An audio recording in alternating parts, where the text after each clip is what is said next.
antigua Grecia y se centraba básicamente en el desarrollo integral del individuo.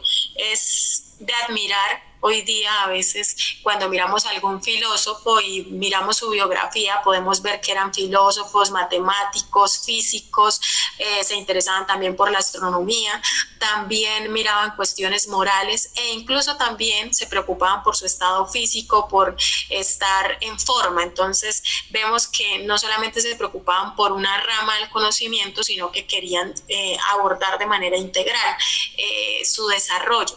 Ahora, este enfoque educativo, pues hoy día tal vez no es así de amplio, pero sí pretendemos que pues los estudiantes puedan tener un desarrollo integral, no solamente en la parte del conocimiento. Es por eso que resaltamos la importancia del desarrollo moral e intelectual, porque necesitamos formar individuos que sean capaces de utilizar conocimiento, pero que también sean ciudadanos para bien en nuestra sociedad, que aporten de manera positiva y que puedan ser también actores positivos, que pues puedan ser buenas personas, por así decirlo. Ahora, la disyuntiva que nosotros enfrentamos o el dilema de inspirar o constreñir en la educación. Inspirar o tal vez dar como que los estudiantes vean las cosas como una obligación o como que me están imponiendo, me están coercionando para aprender determinado saber. Entonces es importante como nosotros, pues que ese enfoque, ojalá que los estudiantes pues se pudieran sentir inspirados a aprender, a sentir pues ese placer por conocer más y no solamente como hacer las cosas por obligación, porque pues se va a limitar como tal el desarrollo que se le quiere dar pues a las diferentes temáticas y pues se va a ver limitado. A continuación, entonces, la compañera Clara nos va a hablar un poco de las teorías del aprendizaje.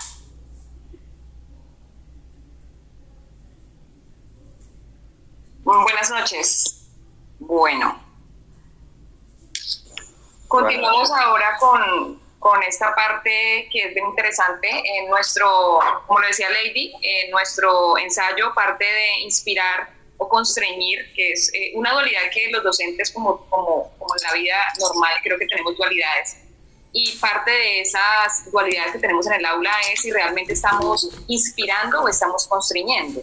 A partir de eso, pues analizamos 4 teorías, parte de la bibliografía que nos envió el profesor y parte de la bibliografía que nosotros pudimos rescatar, y desde ahí vamos a trabajar. La primera teoría que vamos a revisar en función a constreñir o inspirar va a ser el conductismo. El conductismo, en su momento, pues ideada en primer momento, Lady, ¿me adelantas, por favor? Por Skinner, quien plantea todo el elemento de toda la parte del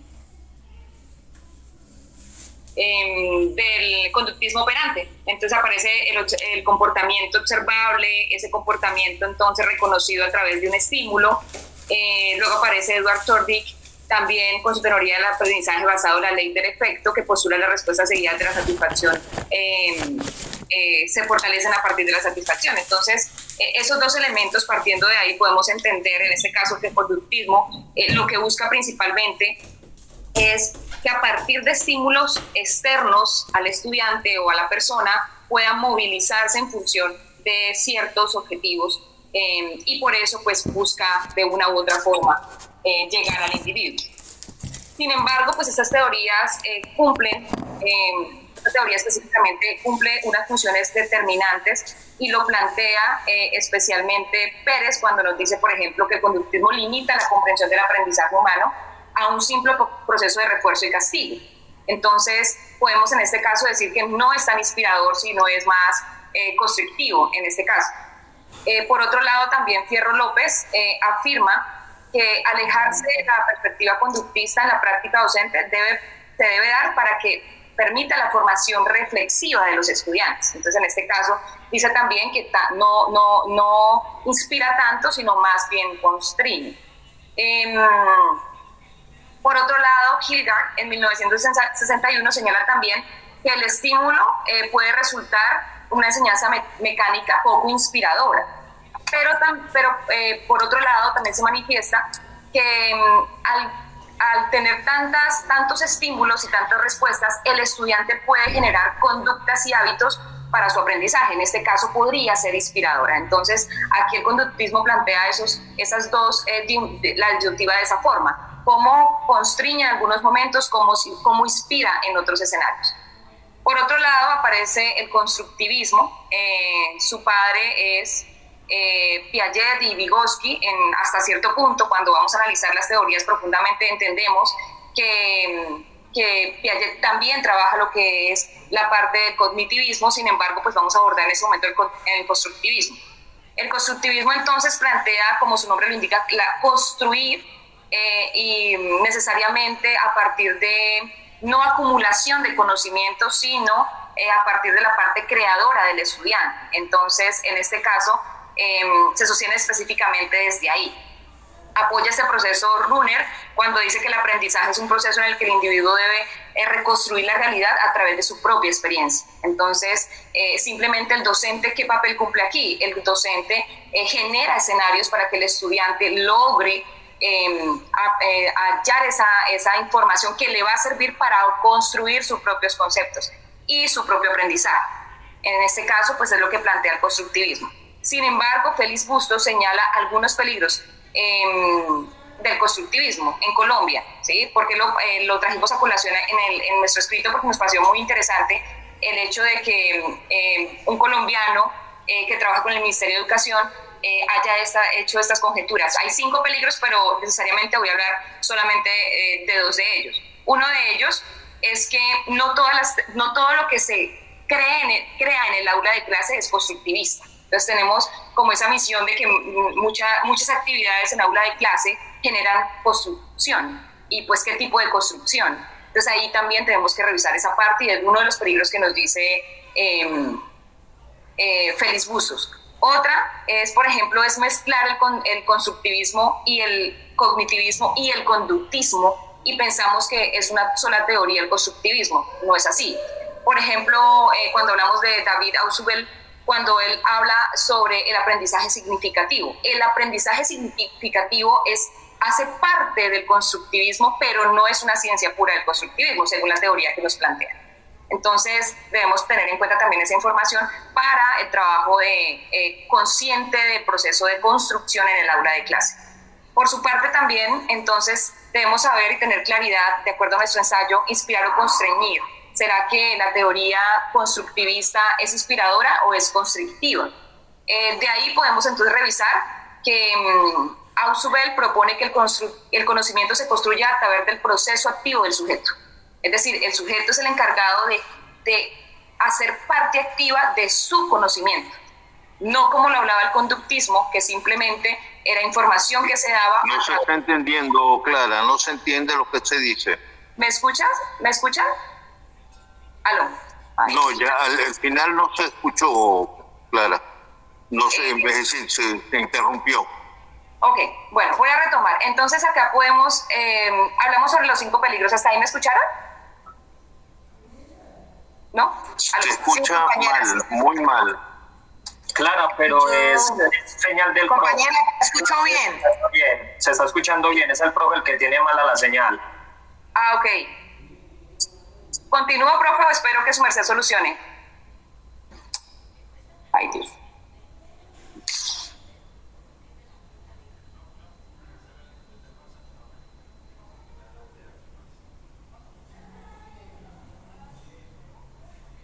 ¿Qué pasó? ¿Se acabó la exposición? No, profe, lo que pasa es que su merced tiene, creo que mala señal, entonces estoy esperando que su merced solucione para poder continuar, porque mis compañeros me dicen que están escuchando perfectamente. Profe.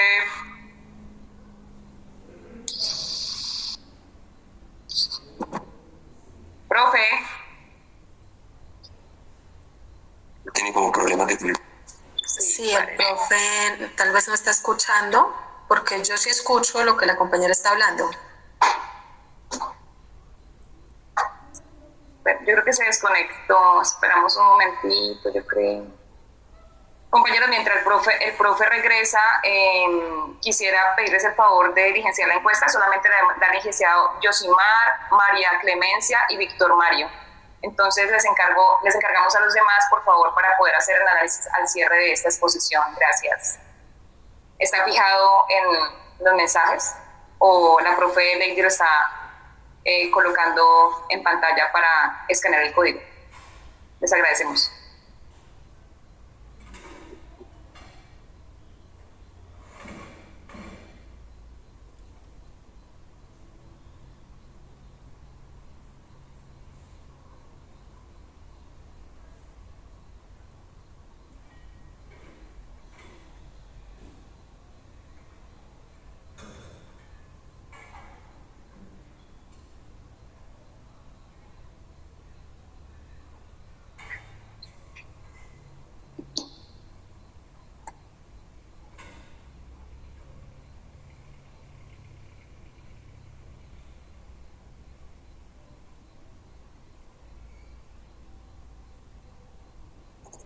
Profe, por favor, cuando ya no se oiga bien, nos confirma para continuar.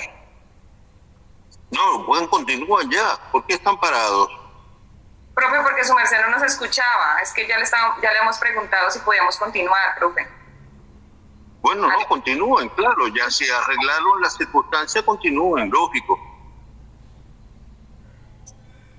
Bueno, ¿hasta dónde me escuchó, profe? Por ahí, por Vygotsky, creo que más adelante. Listo, entonces voy a retomar aquí cuando hablamos del constructivismo. Ahí voy a retomar, ya hemos hablado un poco sobre ese proceso. Entonces aparece que porque si esa teoría puede ser inspiradora, constructiva, llevada a un aula de clase. En este campo entonces aparece Ausubel cuando propone que el conocimiento se construye a través de un proceso activo del sujeto. Es decir, cómo se vuelve inspiradora cuando ese estudiante es capaz de construir. En ese orden de ideas podríamos decir hasta el momento que es inspiradora. Vygotsky enfatiza que el aprendizaje es un proceso social. Entonces, cuando otros individuos tienen que ver con ese aprendizaje que estoy planteando o que estoy aprendiendo, valga la redundancia, podría afirmarse que también es inspirador y es colaborativo, siendo de esas dos formas pues un logro grandísimo en el proceso de aprendizaje. Por otro lado, Diana Laurillar dice que el constructivismo, al ser un enfoque teórico, puede perderse al ir a la práctica cuando los docentes no usan estrategias adecuadas constructivistas para ser constructivistas. ¿A qué se refiere ella? Y creo que aquí hace un llamado bastante grande cuando afirma específicamente la capacitación docente es primordial para lograr un trabajo constructivista en aula. Y retomo la parte que dije anteriormente cuando planteé que no solamente se trata de hacer actividades, que reconoceríamos el activismo como tal, sino que son actividades con un propósito de aprendizaje. Entonces ella lo plantea también. Es decir, que puede ser inspirador o no puede ser inspirador. Eso depende de la práctica docente, de lo que se pretenda en aula y de las dinámicas de aula. Bueno, partiendo ahora, avanzando, pasamos a la teoría cognitivista planteada por Jean Piaget, que aparece en sus estadios del desarrollo cognitivo. Entonces aparece el estadio sensorio-motor, el preoperatorio, operaciones concretas y operaciones formales, donde él dice que el individuo a través de el avance en esas escalas, entonces empieza a tener un proceso de desarrollo cognitivo y maduración. En ese orden de ideas también tenemos que revisar la dualidad que planteamos como en el ensayo, que es inspira o constriñe. Entonces, el cognitivismo inspira o constriñe. Aparece entonces, dice que cuando se relaciona de manera no arbitraria y sustantiva con los conceptos del estudiante, pues se vuelve inspiradora. ¿A qué se refiere? Cuando hablamos de la teoría cognitiva, nos referimos específicamente a aquellos elementos que el estudiante trae consigo, cognitivos, entonces, y su desarrollo hasta ciertas edades. Cuando reconozco como docente que ese estudiante trae ese bagaje, trae esa información, bien, mala, regular, más o menos, la que traiga, entiendo en este caso que podría ser una teoría en práctica inspiradora. ¿sí? ¿Por qué? Porque logro entender esa realidad de ese individuo y puedo lograr que con ese bagaje pueda llegar a lo que se considera como trabajo, más bien como objetivo para él, no siendo un objetivo específicamente, porque pues si nos derivamos a objetivos estaríamos hablando más del elemento conductista. Podríamos también pensar en este caso que Mayer en 2001 indica que las estrategias cognitivas como la organización y la elaboración son fundamentales para ayudar a los estudiantes a procesar información y manejar la comprensión. Es decir, que si lo vemos por ese lado, va muy de la mano en este caso, muy cercano, no estoy diciendo que sea igual, pero podríamos decir que es una tendencia o una cercanía a la parte conductista cuando afirma específicamente que algunas dinámicas de rutinas se vuelven hábitos, y aquí también lo plantea, cuando decimos la organización, la elaboración y todas las estrategias cognitivas harán que ese estudiante pues desarrolle su proceso escolar. Sin embargo, Schuller dice que el enfoque cognitivista puede volverse restrictivo si no se considera una sobrecarga cognitiva de los estudiantes, lo que puede obstaculizar el aprendizaje efectivo, es decir, cuando el cognitivismo es llevado netamente a la cognición, no a la metacognición, sino a la cognición, entonces el estudiante definitivamente no tendrá un proceso inspirador, es decir, no habrá algo que lo inspire, sino más algo que lo vuelva constrictivo. Por otro lado, Brunner también afirma que si se ignoran aspectos emocionales y sociales que son igualmente importantes a la cognición, pues también definitivamente podríamos pensar y podríamos analizar en nuestro ensayo que se vuelve más constructivo que inspirado. Entonces vamos con 3 teorías, las 3, el conductismo, el constructivismo, el cognitivismo, las 3 desde 2 elementos importantes. Inspira cada una, constriñe cada una de acuerdo a lo que pudimos analizar. Finalmente, en estas teorías aparece el cognitivismo, que se define como una teoría de aprendizaje de la era digital. Siemens en 2004, donde el contexto social se caracteriza por la creación del valor económico a través de redes inteligentes humanas para crear conocimiento. En este caso, entonces, aparece todo lo que estamos acá. Nosotros, en este momento, podríamos hablar de una teoría cognitivista. Es decir, parte de los elementos que tenemos acá, de que podamos conectar, de que podamos hablar en línea, de que podamos tener estas reuniones grupales o reuniones en parejas, etcétera, y tengamos trabajos digitales, tengamos plataformas, se debe a esta teoría cognitivista, que es una de las teorías contemporáneas que abordamos en el ensayo y que el profesor nos facilitó en su bibliografía. Dice que es importante tener en cuenta que esta teoría llevada a la práctica también puede ser inspiradora o puede ser constrictiva. ¿Por qué puede ser constrictiva? Definitivamente cuando hablamos de que el estudiante es considerado más un consumidor que un sujeto de aprendizaje. Entonces, si el estudiante es considerado netamente un consumidor de, por ejemplo, un curso digital, entonces, ¿cuántas personas han trabajado en mi curso digital? ¿O cuántas personas han visto TikTok? Si se han dado cuenta que está muy de moda todo el tema del TikTok, todo el tema de las redes sociales, los podcasts y demás. Bueno, todo eso tiene que ver con esta parte de esta teoría del conectivismo. ¿Por qué? Porque al ser esa persona, ese individuo grande, 14, 13, 12 años, consumidor de cierta información, definitivamente no estaríamos pensando el que va a inspirarse o que inspira, sino más bien es constructivo. ¿Por qué podemos pensar que es constructivo? Definitivamente, cuando no logramos que se haga más allá de lo que él consume, es decir, que podemos aprender o que pueda aprender ese individuo de 14, 15 años frente a un TikTok si no es direccionado adecuadamente, ¿sí? Entonces aquí hago la aclaración porque sé que hay compañeros que trabajamos e incluso lo vamos a ver, yo soy una de ellas, TikTok, redes, etcétera, etcétera, pero si no es llevado de una buena forma, posiblemente sería una más constructiva que inspiradora, o la inspiración podría llevarse hacia cosas que tal vez no queremos como docentes. Entonces tenemos a los influencers que posiblemente no es lo que quisiéramos para nuestros estudiantes, no todos, pero hay algunos que posiblemente serían la inspiración de nuestros estudiantes, que es lo que puede estar sucediendo en este momento. Por otro lado, entonces dice que ampara al estudiante al indicar que el aprendizaje puede ocurrir en cualquier lugar. ¿Por qué es inspirador? Porque puede ocurrir en cualquier lugar. Yo puedo aprender en cualquier lugar.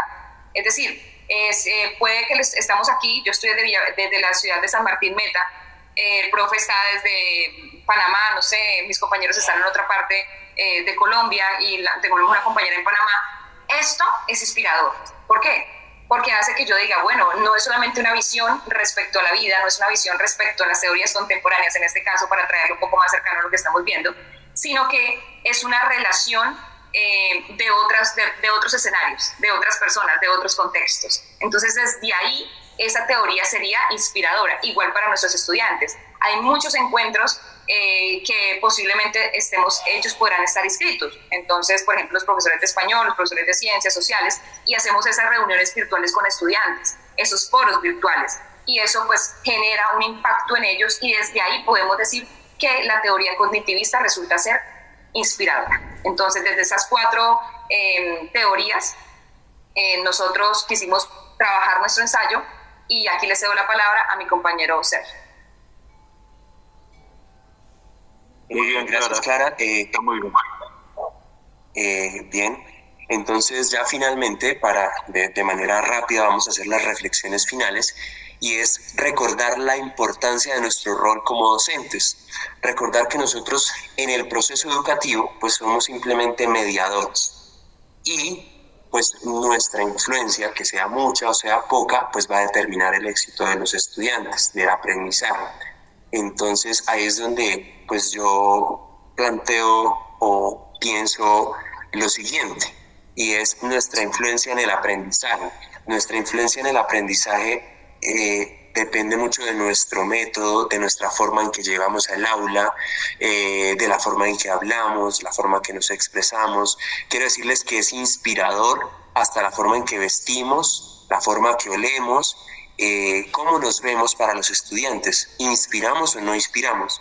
Y no solo eso desde una parte pues meramente pues lo visual, pero nuestros métodos, nuestras formas de enseñar pues también van a influenciar directamente en la inspiración de los estudiantes, porque es que nosotros hacíamos la reflexión como grupo de que tal vez todos los estudiantes tenemos la oportunidad, todos los docentes tenemos la oportunidad de utilizar varios de los enfoques metodológicos educativos en una sola práctica. Es decir, voy a hacer una actividad y la actividad tiene parte de conductismo, parte de constructivismo, parte de relaciones, bueno, todas las podemos aplicar, y que todas tienen parte como inspiradoras y como constructivas. No se oye bien, Sergio. Tenemos el mismo problema de antes. ¿Los demás me oyen bien? A ver, Sí, acércate Lo más al escuchamos bien, micrófono, por Sergio. favor. Escucho, Sergio. profe, sí, escuchamos bien. Ok, bueno, muchas gracias a todos. No, profe, voy a continuar entonces.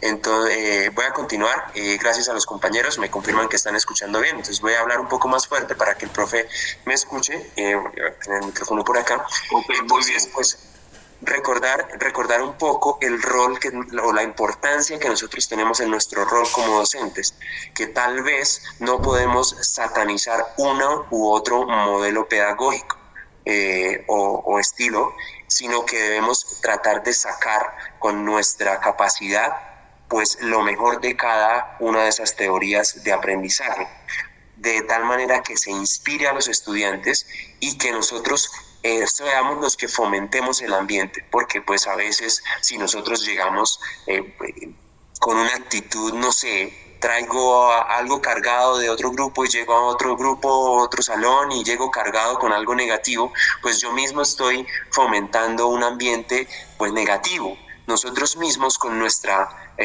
personalidad, con nuestra amabilidad, con nuestra humildad, estamos fomentando primero que nada que el estudiante reaccione de manera positiva.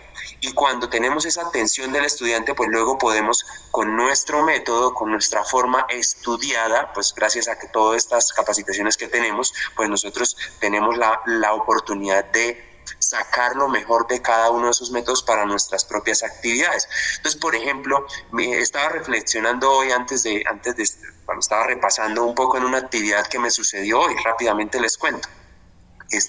Tenía que hacer un taller de dicto matemáticas de logaritmación. Y entonces puse un ejercicio allí en el taller, en la guía que yo les di. Mire, estamos hablando de guía, entonces un poco de conductismo, ¿no? Y entonces pero había un ejercicio en el cual era un caso específico que yo les había explicado, pero que realmente no se acordaban muy bien. Entonces, como lo estaban haciendo en grupos, y fíjese que entonces ya estamos hablando de redes, entonces venían por grupos a preguntarme, profe, pero ¿qué podemos hacer acá? Entonces, una parte para mí hubiera sido muy fácil contestarme, mira, ahí tienes que poner la base, va a ser 10, cuando un logaritmo no tiene base, la base es 10. Pero yo dije, venga, apliquemos un poco lo que estamos haciendo. Entonces les dije, miren chicos, si les contesto acá directamente, pues a ustedes probablemente se les olvide. Pero yo ya les había dicho esto, así que consultemos primero la guía de trabajo y segundo, consultemos nuestros apuntes del cuaderno que allí está. Es más, les dije, si tuviéramos acceso a internet, podríamos consultarlo y ver cómo sucede esto. Entonces, fíjense que de una actividad en la que podemos reunir todas estas teorías y sacar lo mejor para generar un ambiente positivo y que realmente enriquezca al estudiante. Entonces nos queda nada más el llamado pues a la acción, a que compañeros, pues nosotros tenemos un rol súper importante. Nosotros pues a veces algunos compañeros pues tratan nuestro trabajo no como una mercancía, como un trabajo más, voy, cumplo unas horas, me pagan y ya. Pero no vemos la importancia que tenemos nosotros como agentes de inspiración para formar nuevos individuos y que esos individuos puedan lograr aprendizajes verdaderos. Y como comenzamos acá, ¿qué sería de bonito perseguir lo de la paideia? Entonces, compañeros, con esto termino diciéndoles, reconozcamos la importancia de nuestro rol como docentes para que desde el aula podamos fomentar un cambio en la educación.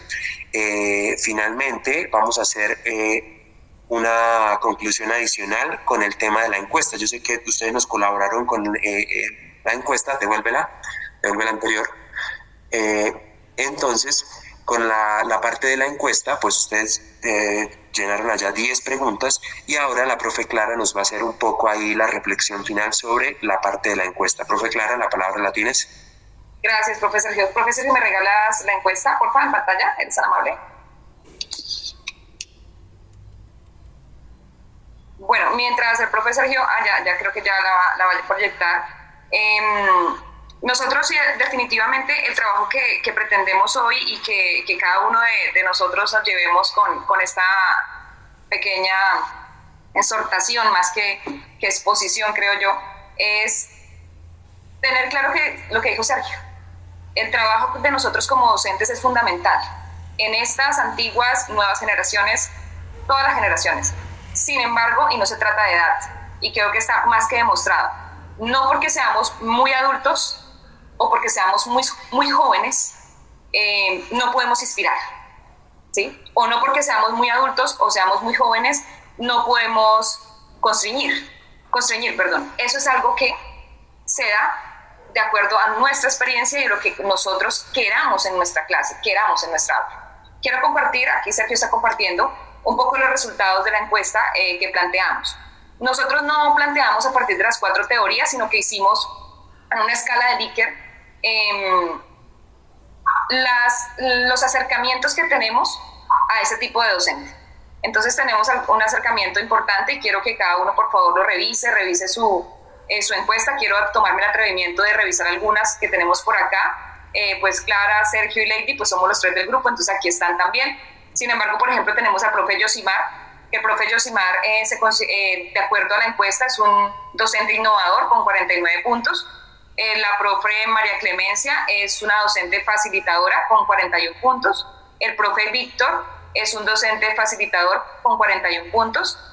La profe Celinda es una docente innovadora con 50 puntos. Es el mayor puntaje que había, 50 puntos. El profe José Ayala es un docente innovador con 46 puntos. Carlos Hernández, docente innovador con 45 puntos.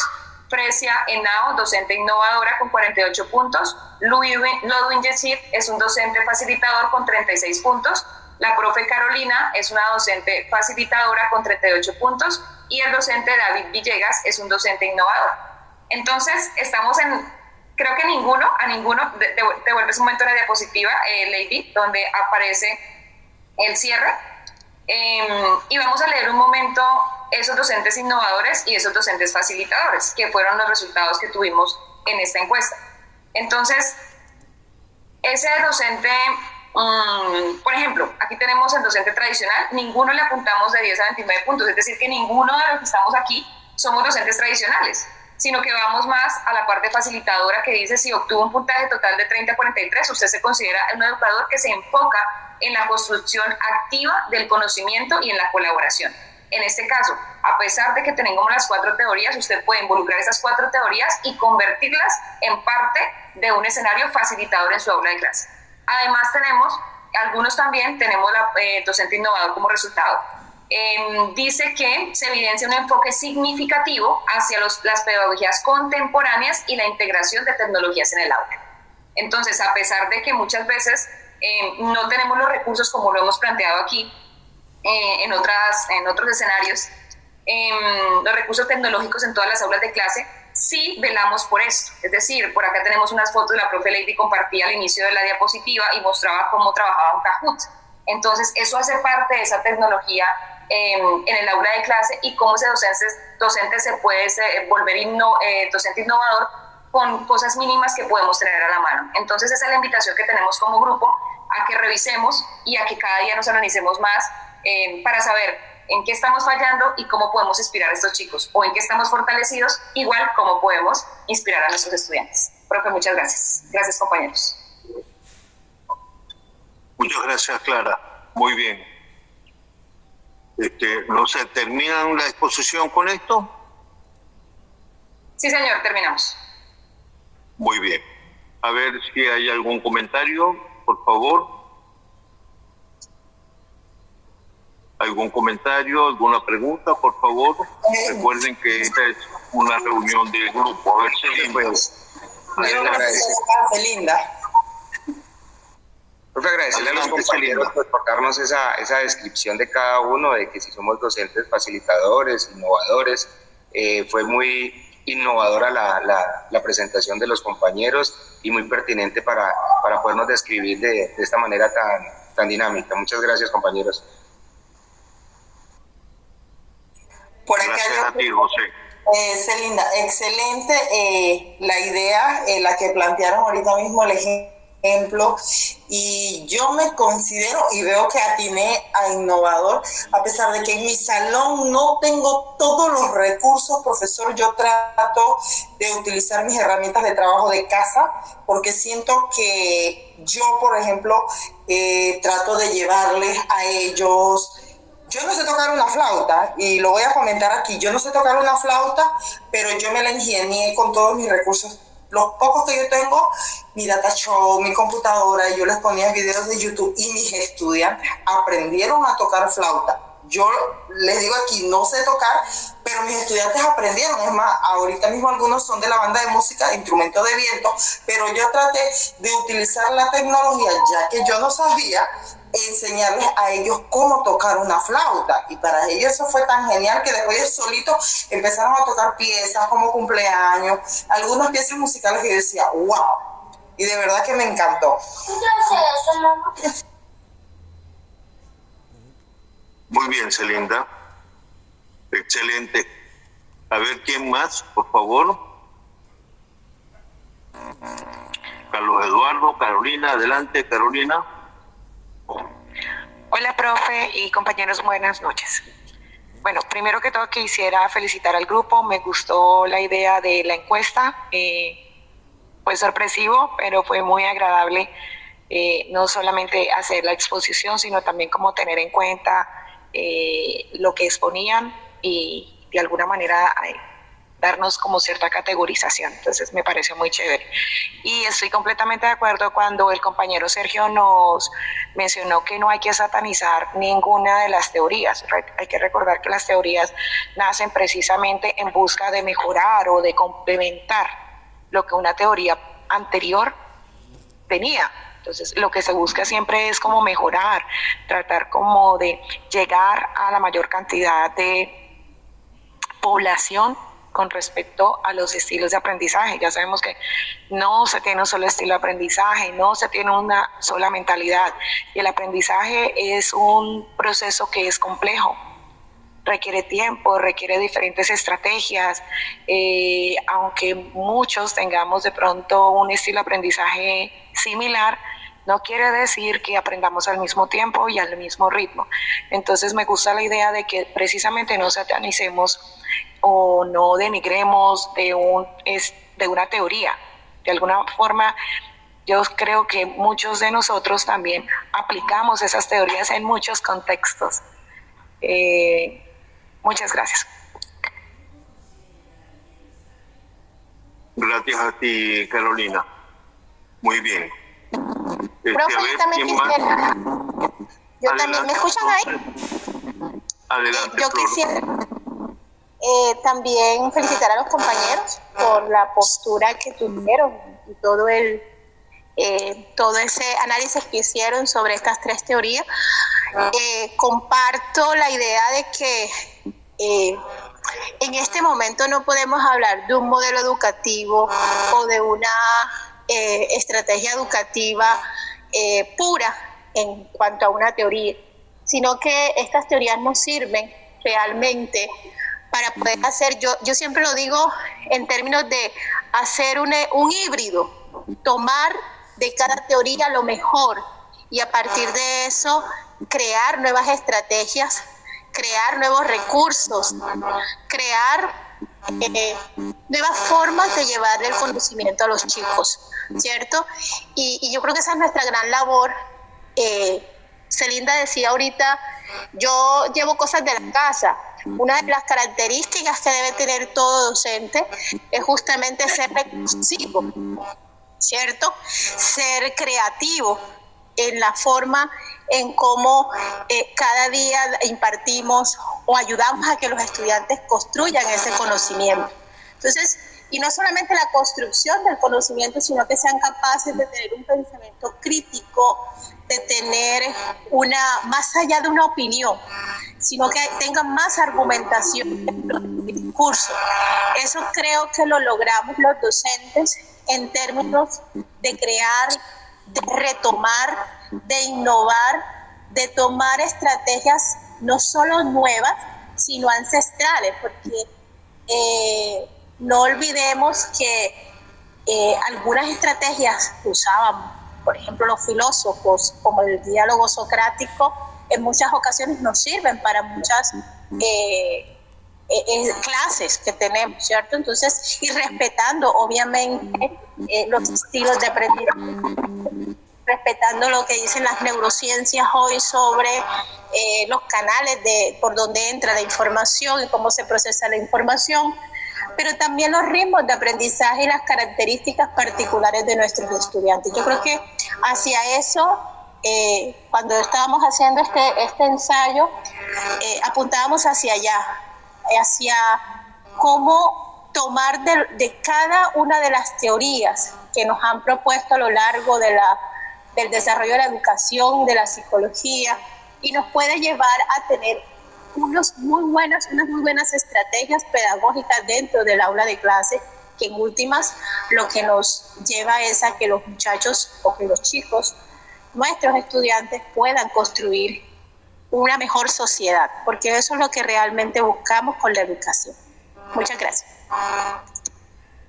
Muy bien, gracias a ustedes, de verdad que sí. Fue muy pertinente esto último que agregaste. En efecto, y cuando ustedes revisan las distintas teorías acerca del aprendizaje, ¿verdad?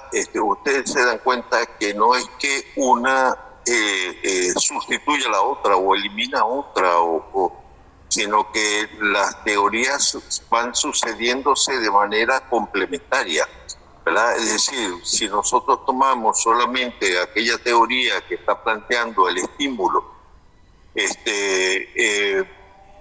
bueno, ella tuvo un sentido en un momento determinado, pero luego inmediatamente fue complementada por otras teorías que no es que rechazaban el estímulo, sino que lo ponían en el contexto, por ejemplo, en el contexto de la psicología.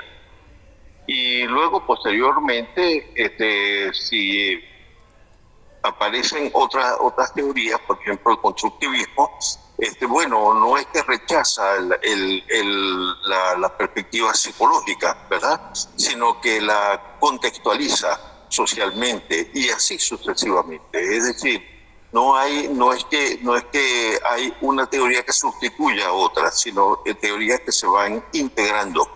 Y yo creo que eso de alguna manera,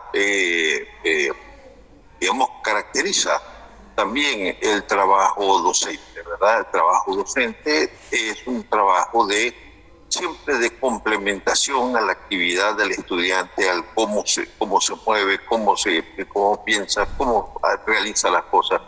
Y el papel de mediación es también el papel de complementación.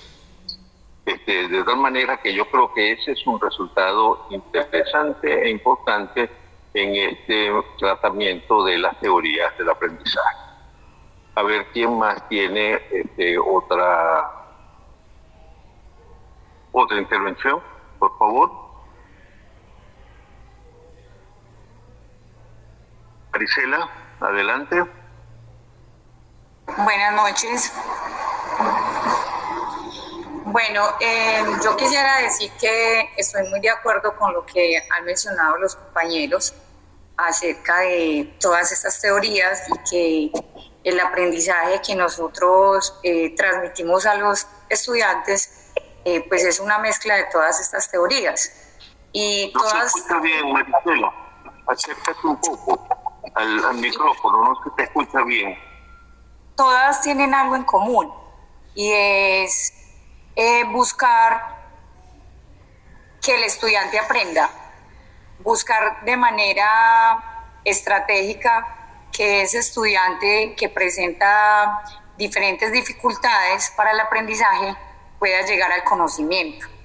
Entonces me parece que aunque nosotros consideremos ser pues unos docentes de la nueva época, pues también hacemos... Marisela, discúlpame, yo no sé si los demás te escuchan bien y soy yo el que tiene problemas para escucharlo. Quisiera que alguien me diga si está escuchando bien. Se escucha bien. Escucha normal, Muy bien, profe. Ustedes lo escuchan bien, entonces bueno, ok, continúa Marisela y disculpa. Entonces, en conclusión, pues es eso, la mezcla de todas esas teorías y que buscan en sí el aprendizaje.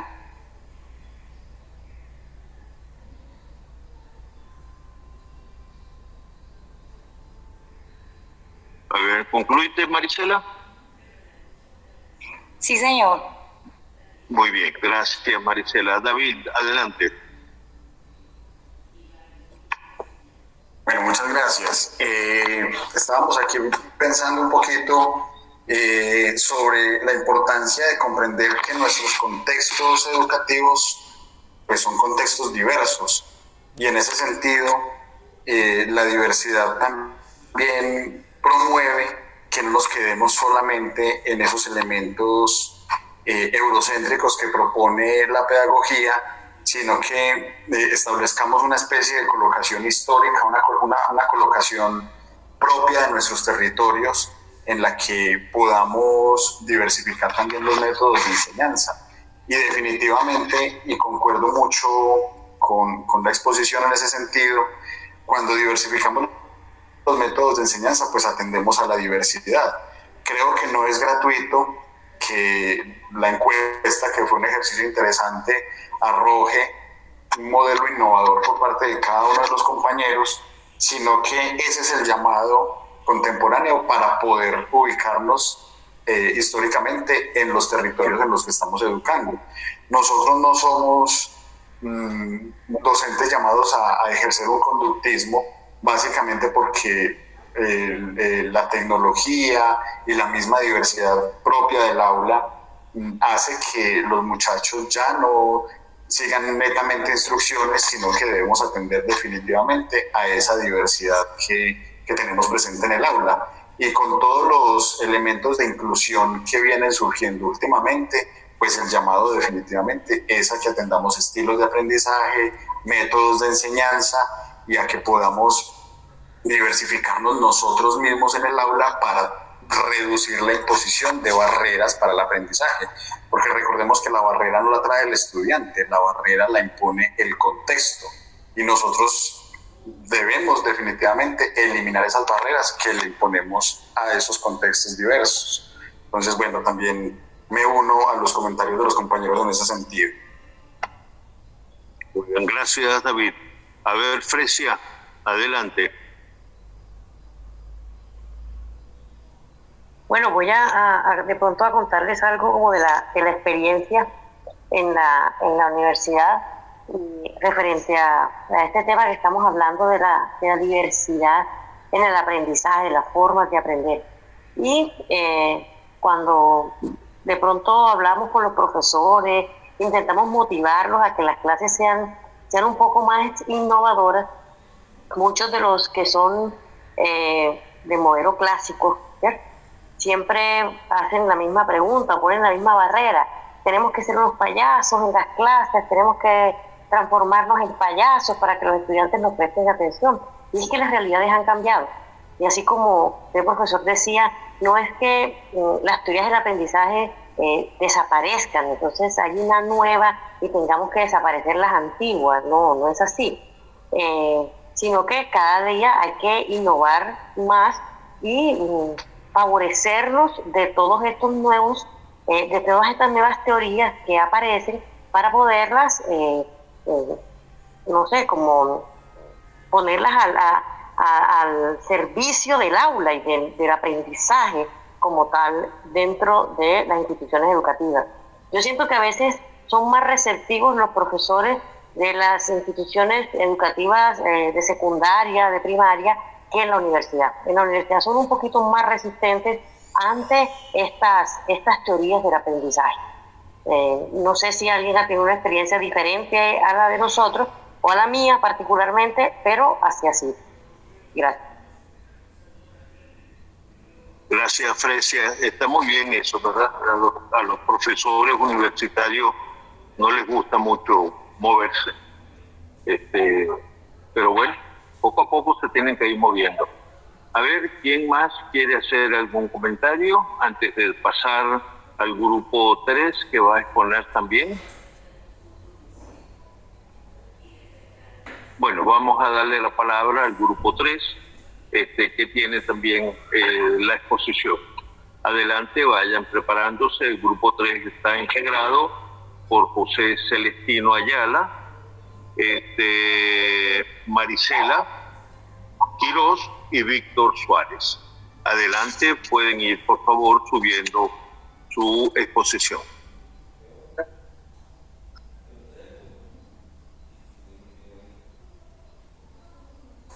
Ok, profe, permítame. Adelante. Ya comparto pantalla.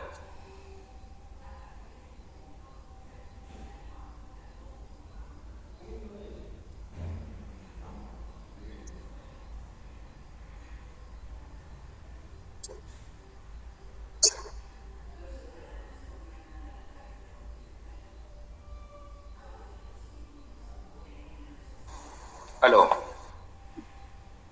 Adelante, por favor, el grupo 3. Ya compartí pantalla. Por favor, adelante. Vamos a iniciar la exposición. Qué pena, profe Víctor, ¿observa la diapositiva?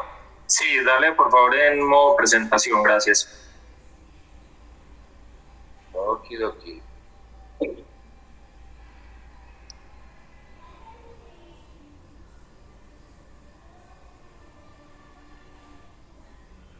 Bien.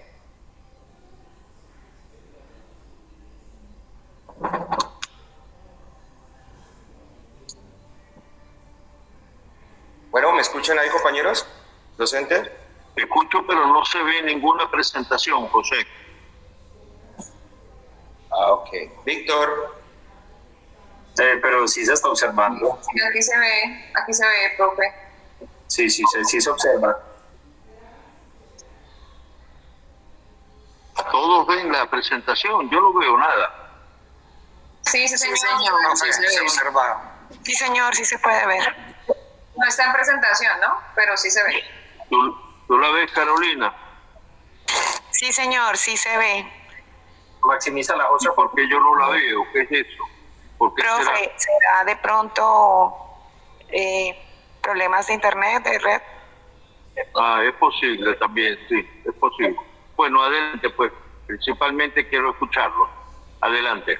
Compañeros, ahí ya amplié la diapositiva. ¿Me podrían responder si ya están observando? Profe, sí se ve, pero no está en presentación. Bueno, está bien. No, ya la coloqué en modo presentación. Acércate al micrófono, José, por favor. Aló. Profe, okay. lo que pasa es que me encuentro en zona rural. Voy a hablar un poco fuerte, dado que aquí la intermitencia del internet la red es muy pésima acá. Pero yo creo que los compañeros me escuchan, ¿cierto? Sí, no te escucho. Sí, se escucha. Adelante. Ok. Habla pues. Gracias. Muy buenas noches, compañeros y estimado docente. Al grupo 3 nos correspondió el tema de teorías contemporáneas de aprendizaje, pues del módulo Corrientes Pedagógicas y Filosóficas de la Educación. En nuestro ensayo lo titulamos Teorías del Aprendizaje y Metodologías Activas, un diálogo entre la tradición y la innovación educativa. El grupo está conformado por Víctor Mario Suárez Salazar, Marisela Quirós y quien les habla, José Celestino Ayala. Bueno, para nuestro trabajo tuvimos en cuenta dos propósitos. El primero, analizar cómo las teorías del aprendizaje sustentan las metodologías activas.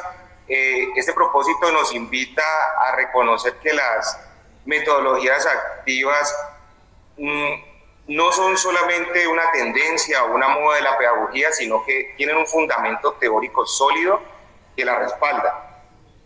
Nuestro segundo propósito es comprender que una implementación efectiva requiere una mirada crítica y contextualizada. A ver, este objetivo implica que no hay recetas universales en la pedagogía, ya los compañeros mencionaban, diferentes enfoques. Nosotros tenemos como docentes tener una mirada holística y observar los distintos contextos. Cada contexto tiene su problemática, cada contexto tiene sus diferencias y pues asimismo hacer una observación más allá, no por encima, sino más holística y poder entender e implementar qué enfoque realmente la institución requiere. Estos son nuestros dos propósitos. En la siguiente diapositiva hay una pregunta que nos dice ¿qué son las teorías del aprendizaje? A ver, las teorías de aprendizaje son modelos explicativos que nos ayudan a comprender cómo las personas adquieren conocimiento, desarrollan habilidades y destrezas, hasta modifican su conducta. Estas teorías han venido evolucionando históricamente desde diferentes enfoques, como el conductismo, el constructivismo, el cognitivismo, el conectivismo. Estos enfoques pues tienen diferentes autores. Para el conductismo, pues ya los compañeros mencionaron, autores como Skinner, Watson, nos hablan que en este enfoque el aprendizaje se da por medio del estímulo y respuesta. Para el enfoque constructivismo, autores relevantes como Piaget y Vygotsky nos hablan que el aprendizaje se da por medio de un contexto. Todos estos enfoques los vamos a mencionar a medida que van pasando las diapositivas y mis compañeros le van a explicar posteriormente qué es el cognitivismo, el conectivismo y cómo se relaciona en la educación actualmente. Entonces, para ello, creo que mi compañero Víctor, pero por favor, salte de la presentación, mejor la va señalando porque no está haciendo la transición entre diapositivas. Entonces, sal del modo de presentación, que ahí parece que está señalado, y mejor las va. Ahora sí. ¿Así está mejor, muchachos? Sí, así está mejor. Listo, bueno, compañeros, para comenzar esta parte quiero hablarles de una teoría que marcó profundamente la educación durante gran parte del siglo XX, el conductismo. Esta teoría parte de una idea muy concreta: aprender es cambiar la conducta. Es decir, si antes un estudiante no sabía algo y ahora lo hace, eso se puede ver en cómo se comporta. No importa lo que piense, no importa lo que el estudiante sienta, lo que vale es lo que hace y lo que se puede observar en él. Los máximos exponentes de esta corriente son John B. Watson, quien introdujo la idea de que todo comportamiento humano puede ser modelado. Y uno pues, de los grandes impulsadores de esta corriente es el doctor Skinner, que desarrolló la teoría del condicionamiento operante.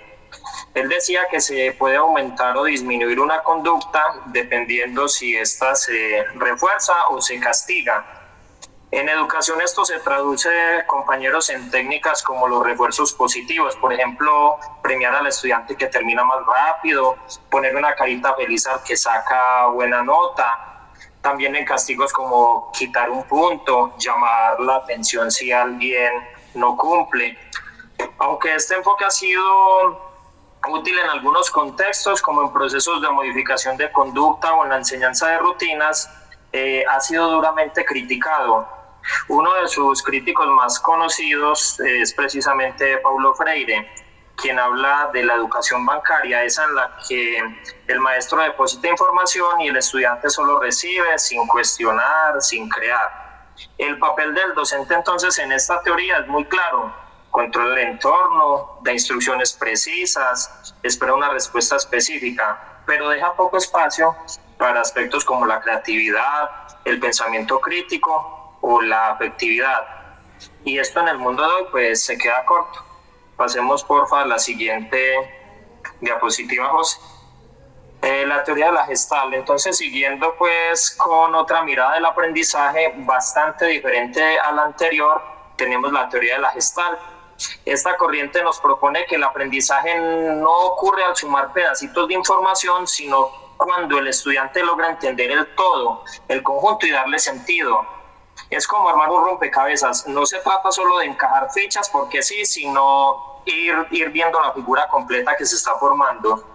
Los autores más representativos acá, pues, como lo muestra la diapositiva, son Kohler, Kokar y Bert Meider, quienes estudiaron cómo las personas organizamos lo que percibimos. En educación, la Gestalt invita a que las clases se enfoquen más en la comprensión global, en conectar conceptos, en darle sentido a lo que se aprende y no en memorizar datos sueltos. Eso es muy importante, que no se centren en eso, en la memorización de datos sueltos. Además, se reconoce el valor de la motivación y la experiencia personal y cómo cada estudiante interpreta la realidad de forma única. Por eso se recomiendan actividades en este tipo de recursos visuales, mapas mentales, esquemas, y se fomenta mucho el trabajo colaborativo, donde se construye el conocimiento entre todos. El maestro, entonces, en este caso, no es un simple transmisor, sino un facilitador que ayuda a los estudiantes a descubrir por sí mismos cómo encajan las piezas del aprendizaje. Siguiente diapositiva, porfa. Le doy la palabra a la compañera Marisela. Buenas, compañeros. Me dicen si me escuchan bien, por favor. Escuchamos, Marisela, muy bien. Sí, señora, la escuchamos. Bueno, entonces, dentro de la teoría de la conciencia, esta se centra en cómo los individuos desarrollan un conocimiento de sí mismos y de su entorno, del lugar en el mundo en el que están, a través de procesos de reflexión, de autoconciencia y empatía. Se promueve un desarrollo integral que va más allá de la simple adquisición de conocimientos, involucrando las emociones, valores y la capacidad de cuestionar el mundo que nos rodea. Así, el aprendizaje significativo ocurre cuando el docente logra conectar con la dimensión emocional del estudiante, valorando su historia personal, su estado anímico y la manera de ver el mundo. La clasificación de la teoría de la conciencia puede variar según sus enfoques y las perspectivas de la filosofía y la ciencia. Algunas de sus categorías son teorías fisiológicas o neurocientíficas, teorías dualistas, teorías materialistas, teorías fenomenológicas y teorías de la integración. Algunos de los autores que aportaron a la teoría de la conciencia, dentro de varios, se resalta a Descartes y a John Locke. Dentro de lo que Descartes aporta, entonces está la idea de pienso, luego existo, que enfatiza la importancia del pensamiento como una evidencia de la conciencia. Y John Locke explora la noción de la conciencia como una percepción propia de existencia de los pensamientos.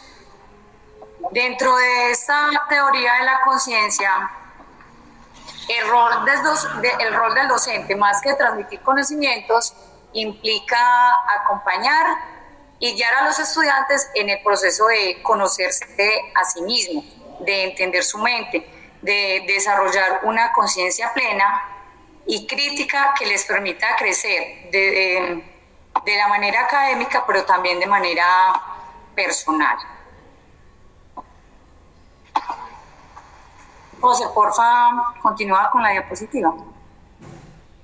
Bueno, dentro del cognitivismo, esta teoría se centra en cómo la mente humana es capaz de pensar y aprender.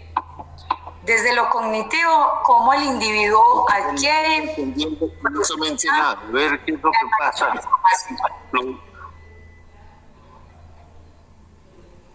A ver, continúa, por favor. A ver.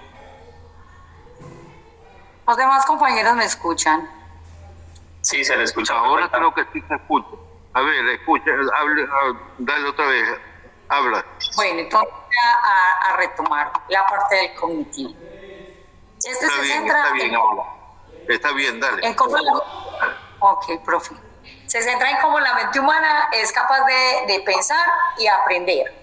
Desde lo cognitivo, cómo el individuo adquiere, procesa y almacena información. Pero también cómo tiene la capacidad de desarrollar habilidades de memoria, de atención, comprensión, razonamiento y resolución de problemas. Desde la parte afectiva, cómo la enseñanza influye en las emociones, en la motivación y en las actitudes del estudiante. Pero de manera contraria también, cómo estas emociones y esas motivaciones que los docentes damos a los estudiantes, cómo también influyen en el aprendizaje. De esta manera, una clase en un ambiente de aprendizaje positivo, con una enseñanza que sea significativa para el estudiante, puede mejorar la motivación, el interés y la autoestima en los estudiantes. El aprendizaje consiste en la adquisición y categorización de una nueva información. Esta información se adquiere al individuo interactuar con la realidad a través de los sentidos, creando nuevos conceptos o modificando los conceptos ya existentes. Dentro del cognitivismo, el currículo es abierto y flexible. Hay libertad de programas y no hay un límite de horarios. Dentro de los autores más destacados en el cognitivismo tenemos a Piaget y a Ullmann. Ellos plantean que el aprendizaje implica una reestructuración de esquemas mentales influenciados por la experiencia, y esta visión es propia en el diseño de actividades significativas y permite entender cómo el error parte del proceso de construcción del conocimiento. De acuerdo a Piaget, se enfoca en los cambios del pensamiento y acá tiene pues como muy en cuenta las etapas del individuo. Habla de las estructuras cognitivas, donde se refiere a que estos son unos esquemas mentales que se forman con los conocimientos que el individuo ya ha adquirido. Habla de la organización, donde el estudiante puede organizar esas estructuras y las utiliza en el momento que la requiere. La adaptación como capacidad de ajustar estas estructuras a las necesidades. Y acá surgen dos nuevos conceptos, que es la asimilación y la acomodación. La asimilación, cuando hay un nuevo conocimiento y debe de adaptarlo a su estructura, y la acomodación, cuando se da un cambio de esquemas buscando responder a las necesidades del medio. Y se da un equilibrio cuando el estudiante tiene la capacidad de tomar esos conocimientos adquiridos y esos nuevos conocimientos para resolver una situación. Cuando el estudiante no tiene esa capacidad, entonces se da un desequilibrio y esto conlleva de una manera más forzada a que el estudiante se enfrente, pero de esa manera adquiera igual nuevos conocimientos. O sea, ese desequilibrio lo conlleva a nuevos descubrimientos. Ausubel nos habla del aprendizaje significativo y él toma desde Piaget lo que es la asimilación y la acomodación. La teoría del cognitivismo puede clasificarse como psicología cognitiva, psicología genético-dialéctica y teoría del procesamiento de información. Dentro de la psicología genético-cognitiva, esta no es propiamente una teoría sobre el aprendizaje, pero influye en muchos modelos cognitivos, influye en la inteligencia de las estructuras cognitivas en el desarrollo del niño y el papel activo que se otorga al alumno en la construcción del conocimiento. La psicología genético-dialéctica. En este proceso se involucra al que enseña y a quien aprende. No se refiere necesariamente a que deba haber un docente de manera presente. La presencia de otro ser social puede manifestarse por medio de los objetos, la organización del ambiente, de los significados que impregnan los elementos del mundo cultural que rodea al individuo. Esta se enfoca en cómo los procesos mentales y emocionales de las personas están en constante cambio y en interacción con su entorno y sus propias experiencias. La mente y las emociones no son estáticas, sino que se desarrollan y se transforman a través de la interacción de fuerzas opuestas o contradictorias, como la atención y el deseo.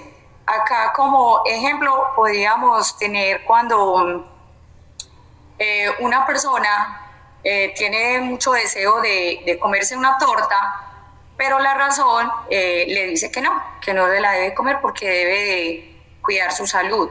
Entonces ahí hay una contradicción entre lo que el individuo quiere y lo que la razón le permite o le dice que debe de hacer. Otro ejemplo podría ser cuando una persona quiere dejar el hábito de fumar. Entonces acá, por su salud, debe dejar de fumar. Pero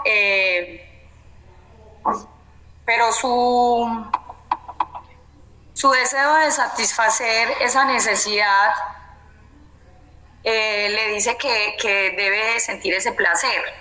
Entonces ahí también hay un choque, una contradicción en lo que quiere y lo que realmente debe hacer por su salud.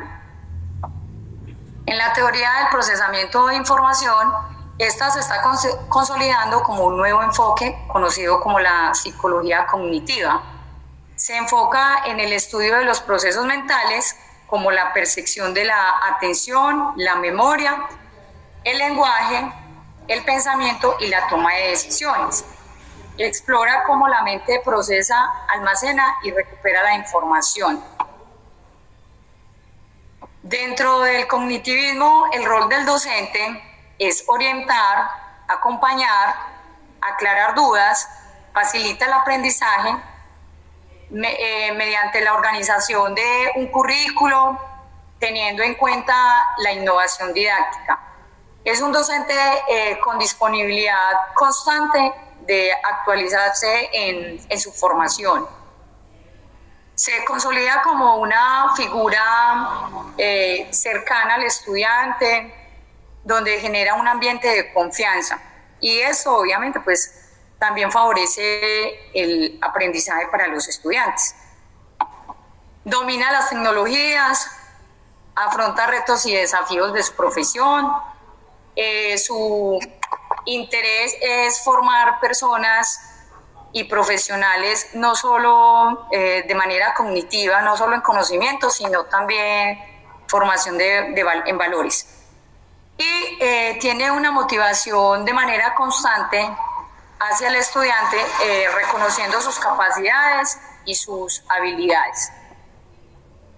Dentro de las estrategias de aprendizaje con mayor significado, tenemos lo que es el aprendizaje basado en problemas, aprendizaje con investigación, enseñanza, discusión como exposición, la enseñanza directa, el aprendizaje colaborativo, donde hay grupos de trabajo, trabajo de rompecabezas, enseñanza recíproca, y aprendizajes con menor significado, como la enseñanza expositiva tradicional y la enseñanza de laboratorio.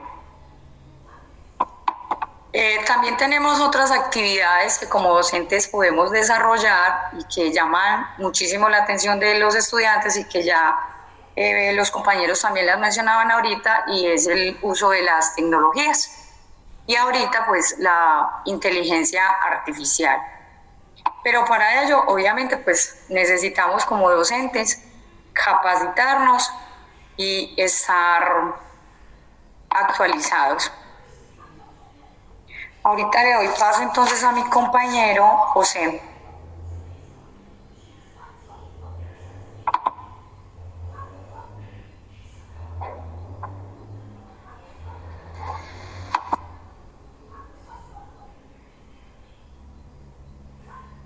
Muy bien, terminamos la exposición.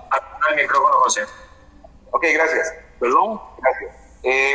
Compañeros, a mí me gustaría iniciar. Terminó la exposición. Con una pregunta de reflexión.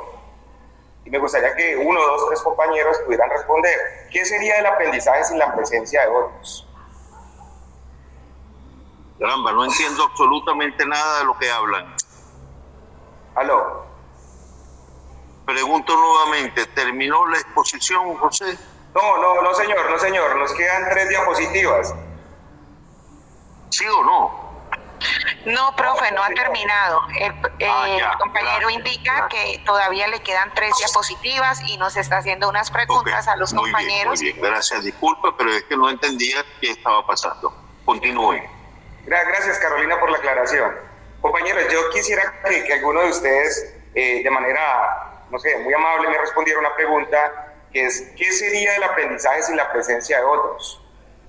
¿Podría ser el aprendizaje? ¿Realmente podríamos aprender solos?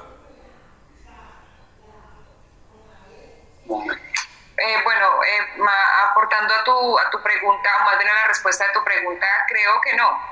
Creo que incluso en la exposición que nosotros planteamos también hablábamos sobre este tema.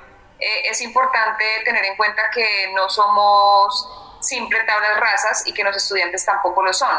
Entonces, que si no tuviéramos esos aprendizajes, definitivamente podríamos aprender. Sí, no podríamos decir que no, pero no al nivel significativo de construcción que se pretende con las teorías contemporáneas. Entonces, en ese orden de ideas, creería que sí se puede aprender, pero no como se quiere aprender en esta época o en las teorías contemporáneas.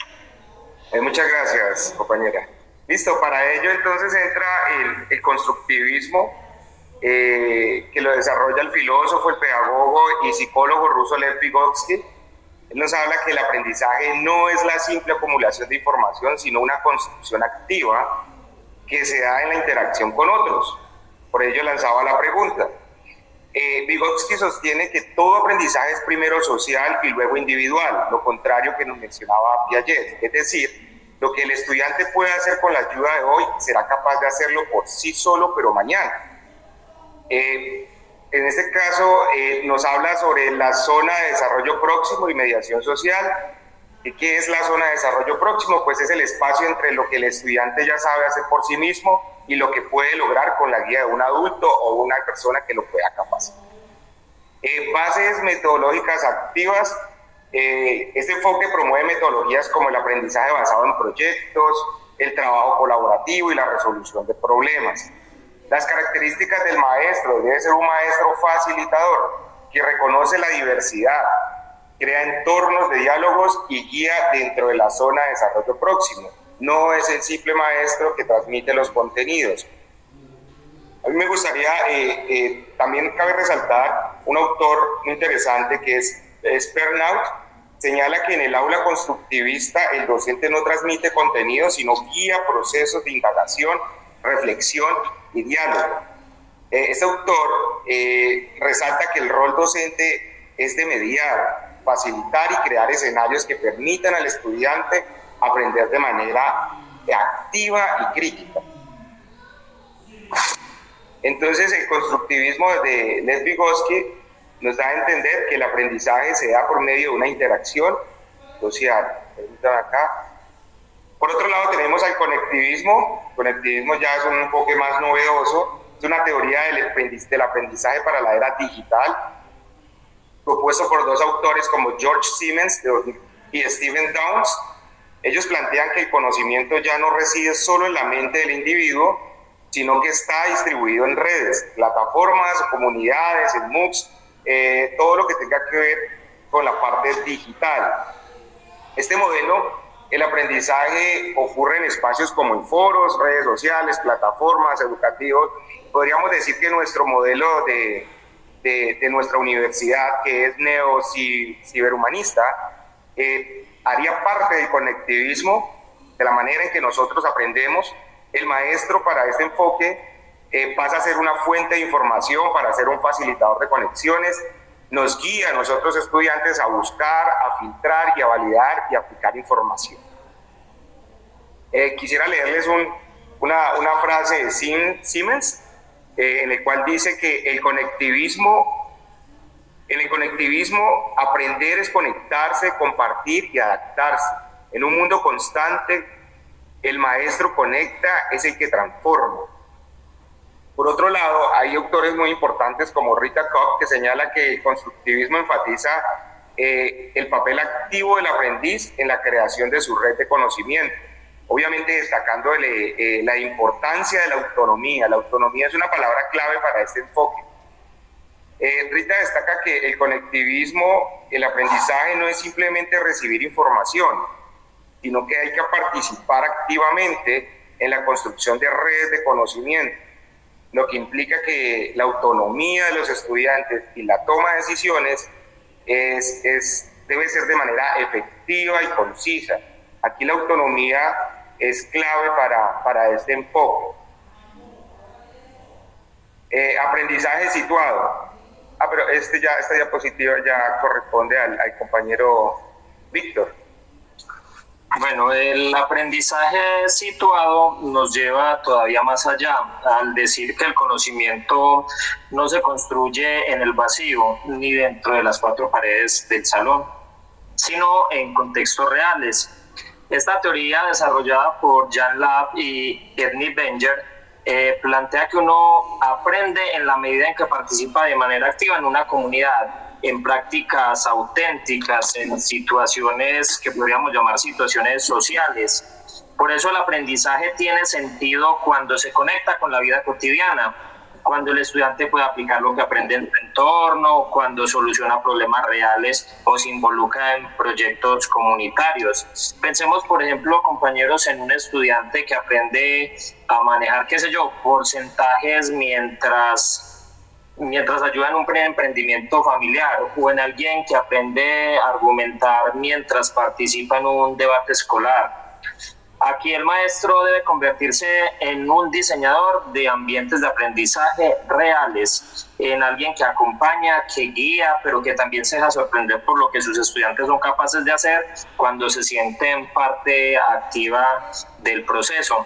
Esta teoría rompe entonces con la idea del aula como único espacio educativo y nos abre a posibilidades como el aprendizaje servicio, las visitas pedagógicas o algo que está muy en boga hoy en día, los proyectos interdisciplinarios. Siguiente diapositiva, por favor.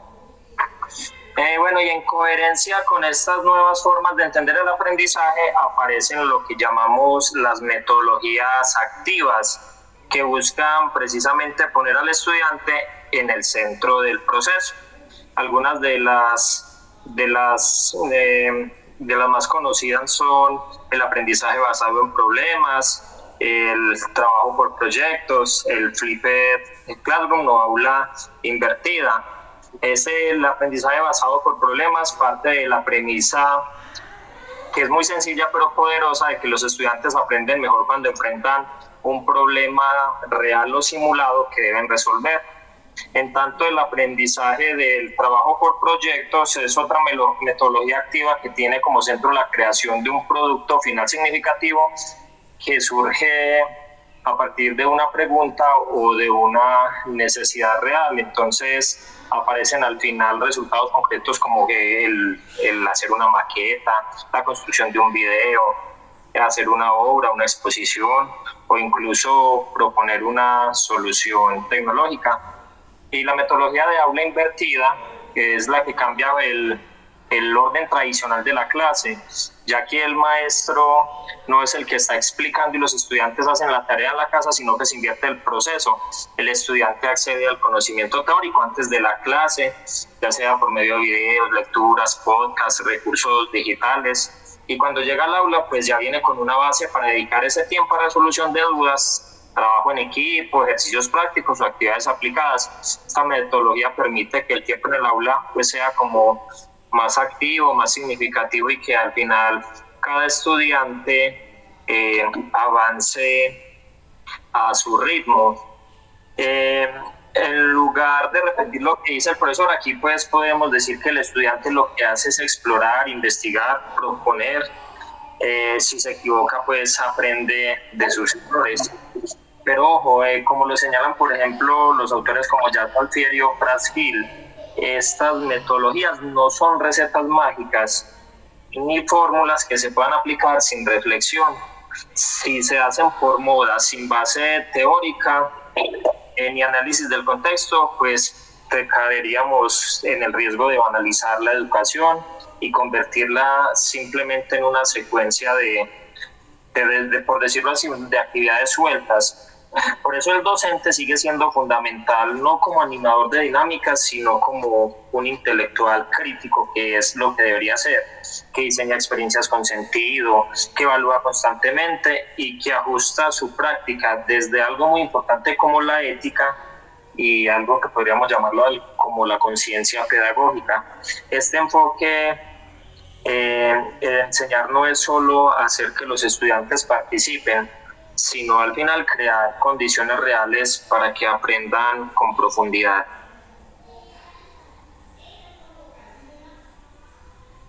Dale, José.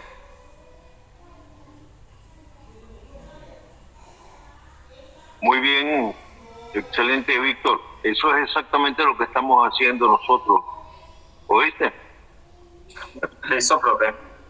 Marisela. Muy bien. Adelante.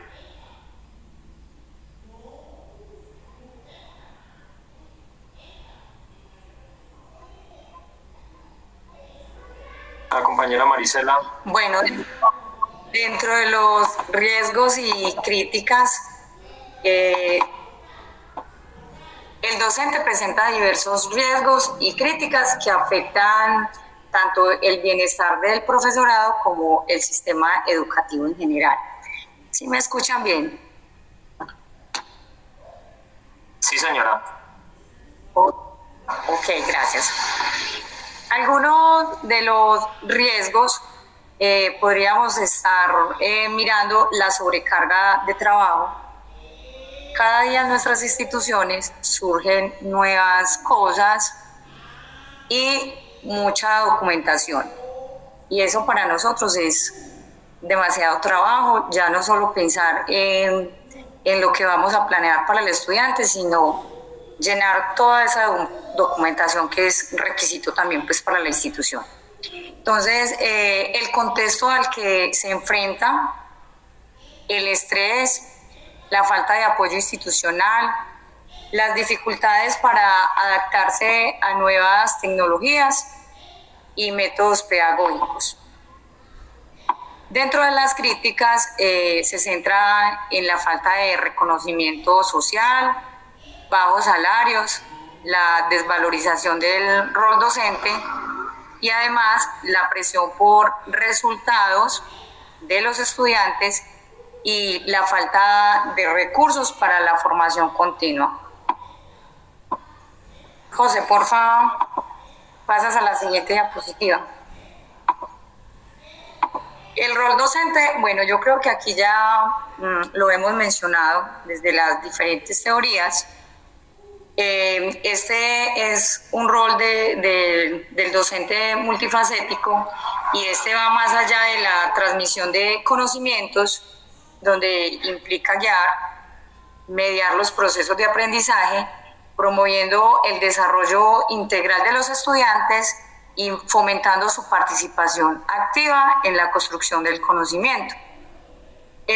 También el docente debe ser un modelo, como nos decía el compañero Sergio, debe ser un modelo, un docente que inspira a los estudiantes a través de su ética y de su compromiso con la institución.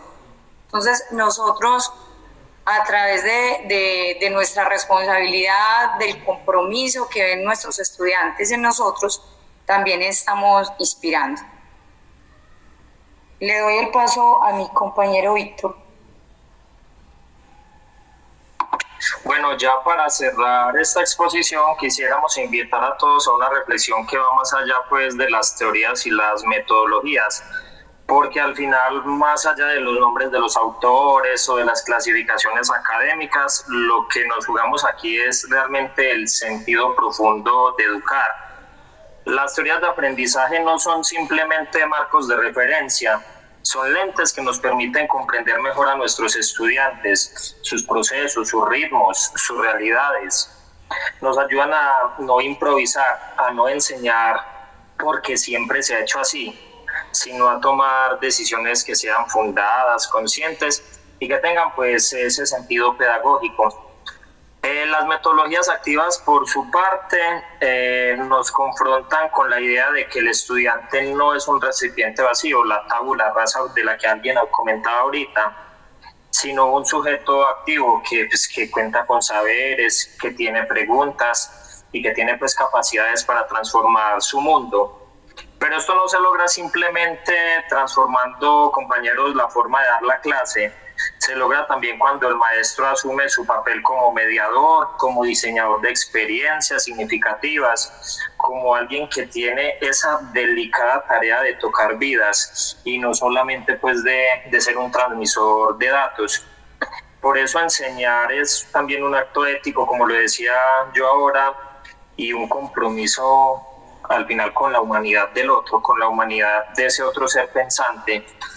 En estos tiempos, compañeros, donde todo se acelera, donde pareciera al final que esta era digital como que va reemplazando lo humano, donde al final miramos que todo se mide como con resultados y eficiencias, el educador tiene esa enorme misión de poner como esa pausa, de mirar al otro con atención, generar vínculos que a veces nos cuesta tanto, despertar la curiosidad y acompañar pues esos procesos auténticos de aprendizaje, porque al final educar no es solamente informar, es formar criterio, conciencia y pues podríamos decir también que formar en el corazón.